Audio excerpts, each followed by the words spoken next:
Who've done so much on my behalf over the past 5 John McCarthy looks just about unscathed after his years of imprisonment. Is this anything more than an illusion? John does look very well. I think that that's a great relief to a large number of people who've been worried and concerned about him here, and doubtless must be an indication that John has coped in an extraordinarily good way with his experience. We must remember, though, that John's a very resourceful fellow and a very polished and experienced journalist, and is likely to come across fairly well, I would have thought anyway. I suspect that emotions must be running very high for John. There seems to be a lot of relief in his voice, but he's also stumbling over some of his phrases. I think that must indicate that he's in some emotional turmoil, and one must only expect that.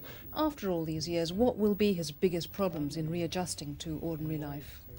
I think he's going to have a lot of difficulties readjusting.